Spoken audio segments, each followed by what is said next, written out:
Assalamualaikum warahmatullahi wabarakatuh. Bismillah, walhamdulillahi wa kafa, wassalatu wassalamu ala nabiyyil mustafa wa ala alihi wa ashabihi wa ahli sidqi wal wafa. Amma ba'du. Para pemirsa dimanapun berada, selalu berbahagia, masuk surga, insya Allah diridhoi Allah subhanahu wa ta'ala. Iman, jika dilihat dari segi tingkatannya, maka para ulama berbeda-beda dalam pembagiannya. Tapi mereka sepakat iman itu secara tingkatannya dibagi menjadi 3 tingkatan. Meskipun di kalangan para ulama tasawuf ada yang memerincinya lebih detail, lebih spesifik, sehingga ada yang mengatakan iman itu adalah 5 tingkatan. Sebagaimana Syekh Muhammad bin Umar An-Nawawi Al-Bantani dalam kitab Syarah Kashifah Asy-Syaja fi Syarhi Safinah An-Najah. Beliau menyampaikan iman itu ada 5 tingkatan. Yang pertama adalah iman taklid. Iman seperti ini adalah keimanan di dalam hati karena disebabkan ucapan orang lain tanpa mengetahui detail dalil-dalil, alasan-alasan, dan ilmunya. Menurut beliau iman seperti ini tetap sah, tetapi dia berdosa meninggalkan pengetahuan sebab-sebab kenapa kita harus beriman. Yang kedua adalah iman ilmi. Orang beriman karena mengetahui akidah-akidah beserta dalil-dalilnya. Ini disebut dengan ilmul yaqin. Dalam pandangan Syekh, kedua tingkatan ini terhalang jauh dari zat Allah subhanahu wa ta'ala, tapi sah dan diterima. Yang ketiga adalah iman iyan, mengetahui Allah dengan pengawasan hati. Allah selalu di hati memunculkan rasa khauf di dalam dirinya kepada Allah. Makomnya adalah muraqabah, senantiasa dia berusaha mendekatkan diri kepada Allah. Iman seperti ini disebut ainul yaqin. Yang keempat adalah iman hak, melihat Allah dengan hati. Dia mengenal Allah, makrifah. Orang yang tingkatan ini mampu melihat kekuasaan Allah di apa saja yang dia lihat di semesta alam ini.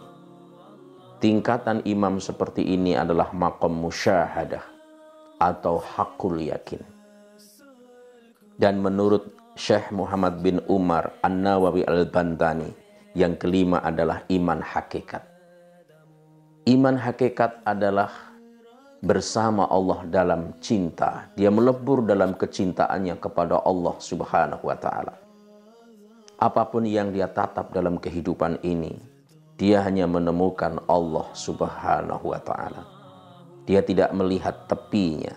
Seperti orang yang tenggelam di tengah lautan. Kiri kanan muka belakang dilihat tidak ada daratan. Inilah iman hakikat. Yang pada umumnya yang paling populer. Iman itu tingkatannya kalau diperas hanya ada 3 saja. Yaitu ilmul yakin, ainul yakin, dan hakul yakin. Bagaimana memahami ini? Ada contoh kasus yang bisa memperjelas tingkatan iman ini. Ada si A, ada si B, ada si C. 3 orang ini sama-sama punya keyakinan bahwa teman mereka yang bernama Ahmad ada di dalam ruangan. Si A yakin Ahmad ada di dalam ruangan. Kenapa dia yakin? karena diberitahu oleh orang yang terpercaya. Iman seperti ini adalah iman ilmul yakin. Karena orang yang memberitahukannya orang yang tidak pernah dusta, dia selalu jujur. Iman ilmul yakin. Si B yakin bahwa temannya Ahmad ada di dalam ruangan. Kenapa? Karena dia mendengar gaung suaranya berteriak di dalam ruangan. Maka iman seperti ini adalah iman yang ainul yakin. Keimanan si B, ainul yakin. Beda dengan si C. Dia yakin bahwa si Ahmad ada di dalam ruangan tersebut. Kenapa dia yakin? Karena dia masuk ke dalam ruangan. Dia bertemu, dia melihat dengan mata kepalanya bahwa Ahmad ada di situ. Maka keimanan si C ini disebut keimanan hakul yakin. Ilmul yakin, ainul yakin, dan hakul yakin. Jadi keimanan si C inilah tentu yang tertinggi derajatnya. Karena dia melihat dengan mata kepala sendiri bahwa temannya Ahmad ada di dalam ruangan tersebut. Keyakinannya tidak menyisakan keraguan, sakwasangka sedikit pun. Ini adalah keimanan yang hakul yakin.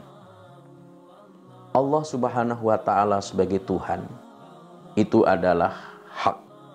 Sehingga seluruh tingkatan keimanan ini semuanya sah dan diterima oleh Allah Subhanahu wa Ta'ala.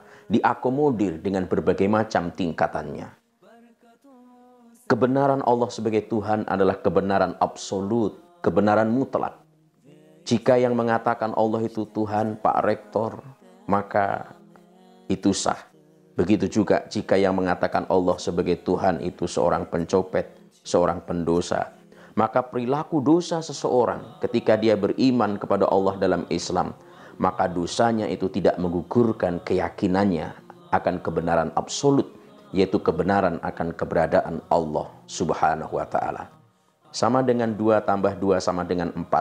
Siapapun jika ditanya, maka jawabannya 4. Itu namanya kebenaran absolut.